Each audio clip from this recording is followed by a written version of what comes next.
Alright, y'all. So, going over first off the WWE SummerSlam that I watched, giving you all my opinions about what I saw. So, first off, the Judgment Day matches, was not surprised by those at all. Went down just the way I thought it would. Um, I thought Damian Priest was going to lose that one. Uh, I I figured Finn Balor was going to betray him, and that's pretty much what happened. I was still rooting for, I was not rooting for Gunther. I was kind of disappointed because Gunther was using words like trailer trash, and that's why I was rooting against him. But was not surprised by that at all. I figured Finn Balor was going to show his true colors. I do think there's, I'll get into that here in a minute. And then Rhea Ripley, I was not surprised that Dirty Dom turned on her. I figured that was going to happen. I actually figured I even said before, like, dude, if Dirty Dom comes out with Mommy, or if he comes out at any point in that match, he's going to throw it for Rhea Ripley, and he's going to do it on purpose. Of course, they'll reveal on Monday Night Raw what his true intentions were, but I think ultimately it's just that Rhea Ripley and Damian Priest are being put over well with the fans right now, and because of that, they're not really being portrayed as now they're being betrayed more and more as baby faces, or at least they're getting the draw like baby faces would. So now the WWE is going to they're going to show them more as baby faces. I don't think that this means the end of the Judgment Day. I just think that those two are out of the Judgment Day. There's a chance that Damian Priest and Rhea Ripley may start their own Judgment Day or own group, revamp their own group again, basically make their own group outside of the Judgment Day. But I do believe that the Judgment Day is going to keep going. I don't see a reason why it would stop necessarily, because I think Finn Balor, Dirty Dom, and Toledo are going to be your new. I think they're going to be the new Judgment Day, alongside of trying to get his name now, but Finn Balor's friend. I forgot his name now, but anyway, his friend, and then Liv Morgan. I think Liv is going to replace Mommy in the Judgment Day, but I do believe there'll still be a Judgment Day, and I also believe that they may add another member to the lineup before it's all said and done. So I do look for that to happen. I don't think the Judgment Day is going to go away. I think they're just going to add to it, because now Liv Morgan she was a baby face, but now she's not anymore, so she'd fit right in with the Judgment Day. I think it's just replacing the character, so to speak. But that, and I don't think the Liv Morgan versus Rhea Ripley is over with yet. In fact, I think they're probably going to add more and more to it until we get to WrestleMania next year, and that could be the big WrestleMania match for the women's championship. Would be Rhea Ripley versus Liv Morgan in a rematch. So I kind of look for that to happen for WrestleMania, or somehow or another they're going to lead it up to WrestleMania. I'm not sure how, because we got a ways to go before we get there, but that's just my prediction. But I don't look for Judgment Day to end just yet. I think it's just going to be like Judgment Day 2.0 or whatever. But, I mean, bottom line is Damian Priest and Rhea Ripley, they're being shown more as baby faces because they're having the draw, from the fans, and more and more fans are coming to love them because of that. Also, I would say they don't really need the group anymore. They're better off as solo acts. So I think this actually will help out their careers more than anything. But time will tell. I still think the two will probably team up at some point or another. They'll probably team up to try to take out the Judgment Day at some point. The new Judgment Day. Because like I said, I think that this is a form of the new Judgment Day. And where Finn Balor will be the new leader of the Judgment Day. But time will tell. Because I really think that he was behind Dirty Dom's hit on Rhea Ripley. I think that all really came from Finn Balor. So, time will tell. But I think in due time we're going to find out that Finn Balor is the ringleader, and he's the one calling all the shots at the moment. And then you have any other matches. LA Knight. I was happy that LA Knight got that win. Yeah. I like Logan Paul. I like what he can do in the ring. Not knocking him at all. It's just the hype behind LA Knight and then how LA Knight does his thing in the ring. I think it's just time that Knight finally has a WWE title. Outside of NXT. I know he had, but I'm just glad. I'm happy for him. I think he's reached that point in his career where he's deserving of it, and it's time for a change. Because Logan Paul has had that title for a while now. He's defended it only a few times, but he's had that title for a while now. So it's nice for that to change hands. Although I don't think we've heard the last of Logan Paul. Far from it. I think Paul is probably going to come back and challenge for other titles. He may, who knows? He may try to go after. The Undisputed Championship again at some point. So I don't think we've heard the last of Logan Paul. Not by any means. Bayley's match, I was disappointed. And the reason why I was disappointed was because I really thought Tiffy was going to cash in. And I thought it was an excellent time for her to cash in. And to cash in on Nia Jax would have been freaking awesome. Personally, I think it was a missed opportunity there. It should have happened. But I do think she'll cash in on Nia Jax at some point down the road. Like I said, I think tonight would have been an excellent time to do that. And it would have set up for a good match later on down the road between... first off, it would have set up a good match between Tiffany Stratton and Nia Jax, at the next pay-per-view. But also, it was set up for a potential matchup between Bayley and Tiffany Stratton, which I would love to see both of those matches, and I think both of them deserve to be pay-per-views, and that would be a great way of putting it in there. I just think that WWE missed an opportunity there. Just my opinion from the outside looking in, but I think Tiffy should have cashed in tonight and been the new champion. I just think that it would have fit everything a lot better if that would have happened. But it is what it is.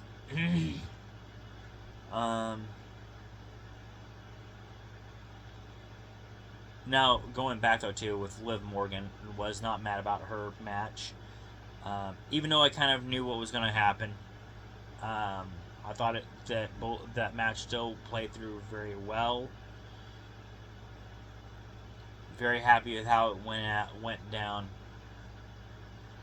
And then the whole thing of where Rhea Ripley dislocated her shoulder, I thought was shocking and everything else. So I would give that match actually because I know they give them like grades A, B, and C. But I guess if I was going to grade it, I would give it an A-. It was really good. Just a little too predictable for me, but at the same point, well, it was too predictable at the end, but the rest of it was still on point. I was still entertained throughout the match, and there's even at one point where I was second guessing myself and saying like, well, maybe this won't happen, but it did. So, um, Finn Balor's Damian Priest match where he lost to Gunter. Um, Even though I was rooting for Damian Priest, I was still happy with that match. Very good one. It was down the wire. I still would have loved to see at the very end, even though Gunter is, he's the villain. I still would have liked to see him at the end there, um, shake hands with Damian Priest, because Priest gave him a run for his money that I don't think anybody has, so far in the WWE. I think Priest earned his stripes tonight, even though he got distracted at the end. But, at the same point, I mean, Gunter's got to be Gunter, and that really wouldn't have made much sense for his character to shake hands when Damian Priest dropped the ball at the end, which is exactly what Gunter expected him to do. So, I mean, it is what it is. So I give that one a B also. Well, I give that one also an A minus. I'll give it an A minus. Which other ones was I talking about? Oh yeah, LA Knights. I give that one an A. Solid all the way around. Great performance by both of them. I don't have any complaints over that match at all. It was flawless.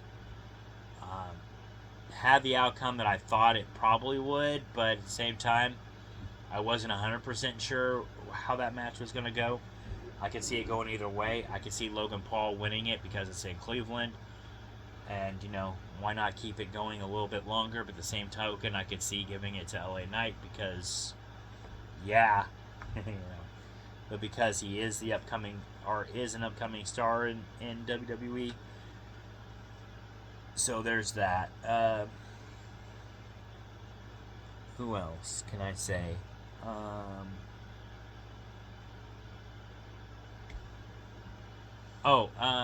Going on. So Rhea Ripley, not Rhea Ripley, but Nia Jax. That matchup, I'm gonna give that one a C, because like I said, I think with her and Bayley, I do think that Nia Jax should have won, but I think Nia Jax should have barely won that match, and especially the way those two were fighting each other all the way through it. For Nia to just get up without, the way she was, and I mean that's a problem I have in certain matches, but because I feel like the wrestler sometimes has to sell it. And to me, she sold it for a while, but then to all at once just get up out of, to being almost knocked out, and then immediately go on a spree like she did, simply because for 1 second Bayley took her eyes off the ball, and it was like 1 millisecond. I don't, with her, like I said, with Nia Jax almost being KO'd, it really didn't make much sense there that she would all once get a full set of steam and just knock the crap out of Bayley and be 100% fine afterwards. Bayley, because Bayley and Nia they went through war, but yet Nia Jax didn't really act like she'd been through anything at the end. That kind of threw me off, and like I said, Tiffy should have cashed in on Nia. That would have made a whole better thing there. I just think it was a missed opportunity. It totally would have set up for some really good matches there, but maybe they've got some other plans in the works. I don't know, but I just feel like that was a missed opportunity. And then going on, the CM Punk match. That one, honestly, I with CM Punk, Drew McIntyre, and then Seth freaking Rollins as the special referee. That match, I didn't know heads or tails of how that one was going to end up. I do know I told my girlfriend at one point, like when they mentioned Seth Rollins is going to be the special referee, I was like, that's probably not going to go in Punk's favor. That seems more like leaning more towards Drew McIntyre than it is Punk. But, and it did end up going that way, but not for the reasons that I initially thought it would. Because I was more or less thinking, like, okay, Seth Rollins, yes, he doesn't like Drew McIntyre, but he has a disdain more for CM Punk than he does Drew McIntyre, so he's going to be more for Drew. That did not seem to be the case at all. It was more or less where CM Punk actually just dropped the ball in that match. So, I mean, the blame goes more on CM Punk than does anybody else. That kind of surprised me. But it was a good match all the way through. Felt really entertained. So, yeah, I would definitely give that match. I'm going to give that one an A. I thought it was solid. I didn't really, like I said, I really wasn't picking one wrestler over the other one in this one. I think Punk had a slight disadvantage in there, but I still said, like, well, it could go either way. Who knows? In fact, I even made a prediction, told my girlfriend, Angela, told her, like, yeah, I think that Rollins is going to end up stomping both of them after the match is over, because he doesn't really care who wins. So I could see him more or less pulling like a Stone Cold Steve Austin and just taking them both out at the end and saying, the hell with it. That did not happen, so I was kind of surprised by that. But nevertheless, really happy with that match. I still give it an A. I think in order for it to get an A+, though, like I said, I would have, or really been phenomenal, I guess. It would have been really cool to see Seth Rollins just take out both of them. Like, you know what? Screw this, and stomp both of them at the end. But it is what it is. Still a good match. Not upset. And then you had the final match of the night. Loved it, by the way. Lived up to the hype. Solo Sikoa versus the American Nightmare for the championship. I was not upset by that match at all. Loved it. Loved everything about it. It was Bloodline rules. This guy ended up showing up again, so I love that. Roman Reigns, the original tribal chief, the OC. I might have looked for that shirt. But the OTC, original tribal chief, shown up. Great match all the way through. Loved it. I was on the edge of my seat the whole time. I was chanting. I was like, dude, please let Roman come back. Please let Roman come back. And he does it at the last minute. I'm like, oh, yes. And of course, the announcers are like, well, which side is he going to be on? I'm like, well, his shirt says OTC, so if that shirt indicates anything, he's coming after Solo Sikoa, because Solo has more or less challenged him. So, since he's been gone, I think he's going to go after Solo Sikoa. Why wouldn't he? So, now I'm definitely, after watching this match, or this, after watching SummerSlam, watching the entire event, first off, for the entire event, I'm going to give it an A-. It was, outside of one match that I kind of disagree with, the rest of it was flawless. Didn't really have much of a problem with it. Still like what Triple H is doing. And I look forward to watching, in fact, I would go as far as to say Raw and SmackDown this week are probably must-watches for me. I gotta see what's gonna happen. I want to see how stuff is gonna play out. I want to see what's going to happen with the Judgment Day. Because, like I said, I have a feeling the Judgment Day is going to continue on. I just think there's going to be some. It's just going to be a change of faces in the Judgment Day, but I think it's still going to continue. So it's going to be interesting to see how all that's going to play out.